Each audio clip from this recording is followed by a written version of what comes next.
Hello friends, வணக்கம். Welcome to Eva சமையல். எல்லோரும் நல்லா இருக்கீங்களா? இன்றைக்கி நம்ம சேனலில் என்ன பார்க்க போகிறோன்னு பார்த்தீங்கன்னா, இயற்கையான வழியில் வீட்டில் இருக்கிற பொருளை வச்சே நம்ம வீட்டில் பெருந்தொல்லையாக இருக்கிற கொசு, ஈ, எறும்பு, எலி, கரப்பாம்பூச்சி, பல்லி இதெல்லாம் நம்ம எப்படி விரட்டி அடிக்கிறது தான் பார்க்க போகிறோங்க. வீட்டு பக்கம் வராமல் இருக்கிறதுக்கு ரொம்பவே சூப்பரான எஃபெக்டிவான டிப் என்னென்னு பார்க்கலாம். வீடியோவை ஸ்கிப் பண்ணாமல் பாருங்கள். நம்ம சேனலை இப்போ தான் ஃபஸ்ட் டைம் பார்க்குறீங்கன்னா சப்ஸ்கிரைப் பண்ணலைன்னா சப்ஸ்கிரைப் பண்ணிக்கோங்க ஃப்ரெண்ட்ஸ். பக்கத்தில் இருக்க நோட்டிஃபிகேஷன் பெல் ஐக்கானை கிளிக் பண்ணிக்கோங்க. இப்போ நம்ம ஃபர்ஸ்ட் டிப் என்னன்னு பார்க்கலாங்க. பொதுவாகவே நம்ம எல்லார் வீட்லேயுமே கொசு தொந்தரவு இருக்குங்க. இந்த கொசுனால் பார்த்திங்கன்னா நமக்கு நிறைய வியாதி, இன்ஃபெக்ஷன்லாம் வர்றதுக்கு வாய்ப்பு இருக்குங்க. இந்த கொசு நம்ம வீட்டு பக்கம் வராமல் இருக்கிறதுக்கு ஒரு சூப்பரான எஃபெக்டிவான டிப் என்னன்னு பார்க்கலாங்க. இதுக்கு உங்கள் வீட்டில் அகல் விளக்கு இருந்துச்சுன்னா அகல் விளக்கு எடுத்துக்கோங்க. அல்லது இது போல் ஒரு சின்ன கிண்ணத்தில் கொஞ்சமாக வேப்பெண்ணெய் சேர்த்துக்கோங்க. வேப்பெண்ணெய் எல்லாம் நாட்டு மருந்து கடை, டிபார்ட்மெண்ட் ஸ்டோர்லலாம் கிடைக்குங்க. வேப்பெண்ணெய் கொசுவுக்கு சுத்தமாக பிடிக்காதுங்க. அடுத்ததாக இதில் 1 ஸ்பூன் அளவுக்கு கட்டி சாம்பிராணியை பொடி பண்ணி எடுத்து சேர்த்துக்கோங்க. கட்டி சாம்பிராணி இல்லாத பட்சத்தில் நீங்கள் கற்பூரம் இருக்குது பாருங்க, அது கூட சேர்த்துக்கலாங்க. கற்பூரத்தில் 2 கற்பூரம் நல்லா பவுடர் பண்ணி எடுத்து சேர்த்துட்டு அதுக்கப்புறமா ஒரு திரி இருந்துச்சுன்னா அதை வச்சுக்கோங்க. அல்லது ஒரு அகலமான ஒரு நூலை சின்ன பீஸாக கட் பண்ணி எடுத்துட்டு அதை எண்ணெயில் லைட்டாக முக்கி எடுத்துட்டு அதில் நெருப்பு பொருத்திட்டு ஒரு ஓரமாக எடுத்து வச்சிட்டிங்க அப்படின்னா உங்கள் வீட்டு பக்கம் ஒரு கொசு கூட வராதுங்க. சாயங்காலம் 6 மணிக்கு மேலே நீங்கள் இந்த மாதிரி செஞ்சிங்கனாலே போதும். கண்டிப்பாக ட்ரை பண்ணி பாருங்கள். இந்த ஐடியா பிடிச்சிருந்தா லைக் பண்ணி ஷேர் பண்ணிக்கோங்க. இப்போ நம்ம செகண்ட் டிப் என்னன்னு பார்க்கலாங்க. நம்ம வீட்டில் ஈ தொந்தரவு ஜாஸ்தியாக இருந்துச்சுன்னா அது வராமல் இருக்கிறதுக்கு ரொம்பவே சூப்பரான எஃபெக்டிவான டிப் என்னன்னு பார்க்கலாம்.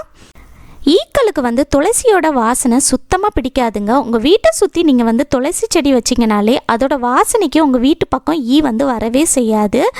இன்னொரு சூப்பரான டிப் என்னென்னா, ஒரு பக்கெட்டில் ஒரு பாதி அளவுக்கு தண்ணி எடுத்துகிட்டு அதில் ஒரு கற்பூரத்தை இது போல் நல்லா நுணுக்கி பவுடர் பண்ணி எடுத்து சேர்த்துக்கோங்க.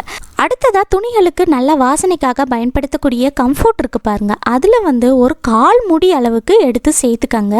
கம்ஃபோர்ட் இல்லாத பட்சத்தில் நீங்கள் கம்ஃபோர்ட் சேர்க்கலனாலும் பரவாயில்லைங்க, கற்பூரமே நல்லா எஃபெக்டிவாக இருக்கும். இது போல் கம்ஃபோர்ட் சேர்த்துட்டு அதுக்கப்புறமா நம்ம மாப்பை வச்சு நல்லா முக்கி எடுத்து நம்ம வீட்டில் எல்லா பக்கமும் நல்லா தொடச்சி விட்டுட்டோம் அப்படின்னா இதோட ஸ்மெல்லுக்கே பார்த்தீங்கன்னா உங்கள் வீட்டு பக்கம் ஒரு ஈ கூட வராதுங்க. கண்டிப்பாக ட்ரை பண்ணி பாருங்கள். சூப்பராக ஒர்க் அவுட் ஆகும். வீடுமே நல்லா வாசனையாக இருக்கும். இந்த ஐடியா உங்களுக்கு பிடிச்சிருந்துச்சுன்னா லைக் பண்ணி ஷேர் பண்ணிக்கோங்க. இப்போ நம்ம தேர்ட் டிப் என்னன்னு பார்க்கலாங்க. எறும்பு நம்ம வீட்டு பக்கம் வராமல் இருக்கிறதுக்கு ரொம்பவே சூப்பரான எஃபெக்டிவான டிப் என்னன்னு பார்க்கலாம்.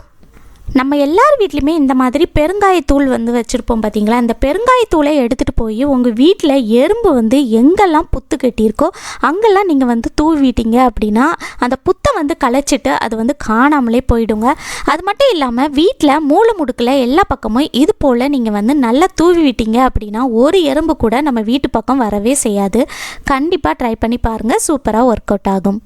இந்த ஐடியா பிடிச்சிருந்தா லைக் பண்ணி ஷேர் பண்ணிக்கோங்க. இப்போ நம்ம 4th டிப் என்னன்னு பார்க்கலாங்க. நம்மள நிறைய பேர் வீட்டில் எலி தொந்தரவு ஜாஸ்தியாக இருக்குங்க. இந்த எலி நம்ம வீட்டு பக்கம் வர ஆரம்பிச்சிருச்சு அப்படின்னா நம்ம வீட்டில் இருக்கக்கூடிய எல்லா பொருளையுமே கடித்து நாசம் பண்ணிடுங்க. ஒயர், பேப்பர்னு எல்லாத்தையுமே கடித்து வச்சிடும். இந்த மாதிரி அட்டகாசம் பண்ணுற எலியை விரட்டுறதுக்கு நம்ம வீட்டு தோட்டத்தில் புதினா செடி வளர்த்தோம் அப்படின்னா அதோட ஸ்மெல் எலிகளுக்கு சுத்தமாக பிடிக்காதுங்க. ஸோ வீட்டு தோட்டத்தில் எலி தொந்தரவு இருக்காதுங்க. நம்ம வீட்டுக்குள்ளே எலி தொந்தரவு ஜாஸ்தியாக இருக்குது அப்படின்னா அதுக்கு ஒரு சூப்பரான டிப் என்னென்னா, புதினா இலை ஒரு 10 போல் எடுத்துக்கோங்க. ஒரு கடாயில் கொஞ்சமாக தேங்காய் எண்ணெய் சேர்த்துட்டு லைட்டாக சூடு பண்ணிக்கோங்க. சூடானதும் 10 புதினா இலையை சேர்த்துட்டு கொஞ்ச நேரம் நீங்கள் நல்லா கொதிக்க விடுங்க. கொஞ்ச நேரத்துலேயே அந்த புதினா இலையில் இருக்கிற சாறு எல்லாமே இறங்கி லைட் க்ரீன் கலரில் எண்ணெய் வருங்க. அதுக்கப்புறமா ஸ்டவ்வை ஆஃப் பண்ணிவிட்டு ஆற வச்சுட்டு நீங்கள் ஒரு காட்டன் பஞ்சு எடுத்துக்கோங்க. அதை குட்டி குட்டியாக நீங்கள் எவ்வளோ பீஸ் வேணுமோ எடுத்துகிட்டு அதை அந்த எண்ணெயில் நல்லா முக்கி எடுத்து உங்கள் வீட்டில் எங்கெல்லாம் எலி தொந்தரவு இருக்குமோ அங்கெல்லாம் வச்சு விட்டீங்க அப்படின்னா ஒரு எலி கூட நம்ம வீட்டு பக்கம் வரவே செய்யாதுங்க. கண்டிப்பாக ட்ரை பண்ணி பாருங்கள். சூப்பராக ஒர்க் அவுட் ஆகும். எலி தொல்லைக்கு நம்ம சேனலில் நிறைய வீடியோஸ் போட்டிருக்கேங்க. கீழே டிஸ்கிரிப்ஷனில் லிங்க் கொடுக்குறேன், தேவைப்பட்டால் செக் பண்ணிக்கோங்க. இப்போ நம்ம 5th டிப் என்னன்னு பார்க்கலாங்க. நம்மள நிறைய பேர் வீட்டில் இருக்கக்கூடிய பள்ளி தொல்லைக்கு ரொம்பவே சூப்பரான எஃபெக்டிவான டிப் என்னென்னா இந்த முட்டை ஓடு தாங்க. இந்த முட்டை ஓடு பார்த்திங்கன்னா பள்ளிகளுக்கு சுத்தமாக ஆகாதுங்க. இந்த முட்டை ஓடை நம்ம குப்பையில் போட்டுருவோம் இல்லையா, இனி குப்பையில் போடாதீங்க. இதை எடுத்துகிட்டு போய் நம்ம வீட்டில் இருக்கக்கூடிய மூளை முடுக்கில் நீங்கள் ஓரமாக போட்டு வச்சிட்டிங்க அப்படின்னா ஒரு பள்ளி கூட நம்ம வீட்டு பக்கம் வரவே செய்யாதுங்க. இப்படியும் பண்ணலாம். அல்லது இந்த முட்டை ஓடை வந்து நல்லா தண்ணியில் கழுவி எடுத்துகிட்டு வெயிலில் வந்து ஒரு நாள் முழுக்க நல்லா வெயிலில் காய வச்சுருங்க. காய வச்சதுக்கப்புறமா நீங்கள் வந்து மிக்ஸி ஜாரில் போட்டு இதை வந்து நல்ல ஃபைன் பவுடராக அரைச்சி எடுத்துக்கோங்க. நல்லா பவுட்ரு பண்ணி எடுத்துகிட்டு இந்த பவுட்ரு பண்ணி எடுத்த முட்டை ஓடை வந்து உங்கள் வீட்டில் அந்த மூளை முடுக்கில் எல்லா பக்கமும் நல்லா தூவி விடுங்க. அதுக்கப்புறமா நம்ம வீட்டில் இருக்கக்கூடிய அந்த கிராசரி ஐட்டம்ஸ்லாம் ஸ்டோர் பண்ணி வச்சுருப்போம் இல்லையா, அந்த செல்ஃப்லலாம் பள்ளி நடமாட்டம் ஜாஸ்தியாக இருக்கும். அடுப்பு பக்கத்துலேயும் பள்ளி நடமாட்டம் ஜாஸ்தியாக இருக்குங்க. அதிலெல்லாம் நீங்கள் வந்து இதை வந்து தூவி விட்டீங்க அப்படின்னா ஒரு பள்ளி கூட நம்ம வீட்டு பக்கம் வராது. கண்டிப்பாக ட்ரை பண்ணி பாருங்கள். இது வந்து பார்த்திங்கன்னா கரப்பாம்பூச்சிகளுக்கும் சுத்தமாக ஆகாதுங்க. ஸோ கரப்பாம்பூச்சி தொந்தரவும் இருக்காது. இப்போ நம்ம அடுத்த டிப் என்னன்னு பார்க்கலாங்க. நம்மள நிறைய பேர் வீட்டில் கரப்பாம்பூச்சி தொந்தரவு ஜாஸ்தியாக இருக்குங்க. இந்த கரப்பாம்பூச்சிலாம் நம்ம வீட்டு பக்கம் வந்துருச்சு அப்படின்னா அவ்வளோ ஈஸியாக நம்ம வீட்டிலேருந்து போகவே செய்யாதுங்க. இந்த கரப்பாம்பூச்சை நம்ம வீட்டிலேருந்து வெரைட்டி அடிக்கிறதுக்கு சூப்பரான எஃபெக்டிவான டிப் என்னன்னு பார்க்கலாங்க. சமையலுக்கு பயன்படுத்தாத ஒரு பவுல் எடுத்துக்கோங்க. இதில் வந்து 5 கற்பூரம் எடுத்துருக்கேங்க. இதை வந்து நல்லா நுணுக்கி பவுட்ரு பண்ணி எடுத்து சேர்த்துக்கலாங்க. இந்த கற்பூரம் வந்து பார்த்திங்கன்னா கரப்பாம்பூச்சிகளுக்கு சுத்தமாக ஆகாதுங்க. கற்பூரம் சேர்த்ததுக்கப்புறமா அடுத்ததாக நம்ம வீட்டில் இருக்கக்கூடிய அகர்பத்தி இருக்குது பாருங்கள், அதுதான் எடுத்திருக்கேங்க. இந்த அகர்பத்தியில் 3 அகர்பத்தி எடுத்திருக்கேங்க. நான் வந்து இந்த மாதிரி எல்லோ கலரில் இருக்கிற அகர்பத்தி எடுத்திருக்கேன். இதே இது கருப்பு கலரில் இருக்கும் பாருங்கள், அந்த அகர்பத்தி கூட நீங்கள் வந்து யூஸ் பண்ணிக்கலாம். இதை வந்து நல்லா நீங்கள் வந்து கையை வச்சு அப்படியே ப்ரெஸ் பண்ணி பவுட்ரு பண்ணி எடுத்து சேர்த்துக்கங்க. இந்த அகர்பத்தியும் பார்த்திங்கன்னா கரப்பாம்பூச்சிகளுக்கு சுத்தமாக ஆகாதுங்க. இப்போது அடுத்ததான் இந்த ரெண்டுத்தையும் நல்லா மிக்ஸ் பண்ணி விட்டுட்டு இதில் வந்து 1 கப் அளவுக்கு தண்ணி சேர்த்துக்கங்க. தண்ணி சேர்த்துட்டு ஒரு ஸ்பூனோட பேக் சைடை வச்சு நான் வந்து நல்லா மிக்ஸ் பண்ணி விடுறேன். மிக்ஸ் பண்ணி விட்டுட்டு உங்கள் வீட்டில் ஸ்ப்ரே பாட்டில் இருந்துச்சுன்னா ஸ்ப்ரே பாட்டிலில் சேர்த்துக்கங்க. ஸ்ப்ரே பாட்டில் இல்லாத பட்சத்தில் நம்ம வீட்டில் வந்து கடைகளில் ஜூஸ் வாட்டர் பாட்டில்லாம் வாங்கணுன்னா கிடைக்கும் இல்லையா, அந்த பாட்டிலை வந்து தூக்கி போட்டுறாதீங்க.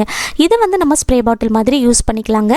இதோட மூடியில் வந்து ஊக்க நல்லா நெருப்பில் வாட்டி ஓட்டை போட்டு எடுத்துட்டு இதுக்குள்ளே நம்ம ரெடி பண்ணி எடுத்த லிக்யூடை சேர்த்து நம்ம வந்து ஸ்ப்ரே பாட்டில் மாதிரி யூஸ் பண்ணிக்கலாம். அதுக்கப்புறமா நம்ம வந்து மூடி போட்டு எடுத்துகிட்டு போய் நம்ம வீட்டில் கரப்பாம்பூச்சி எங்கெல்லாம் தொந்தரவு பண்ணுமோ அங்கெல்லாம் ஸ்ப்ரே பண்ணி விட்டீங்க அப்படின்னா ஒரு கரப்பாம்பூச்சி கூட நம்ம வீட்டு பக்கம் வரவே செய்யாது. நம்ம வீட்டில் இருந்தால் கூட அது எல்லாமே தலை தெறிக்க ஓடிடும். கண்டிப்பாக ட்ரை பண்ணி பாருங்கள், சூப்பராக ஒர்க் அவுட் ஆகும். அடுத்ததாக வேஸ்ட் இருக்குது பாருங்கள், அதை வந்து தூக்கி போட்டுறாதீங்க. இதில் வந்து கொஞ்சமாக தண்ணி சேர்த்துக்கங்க. ரொம்ப அதிகமாகலாம் தண்ணி சேர்க்க வேண்டாங்க.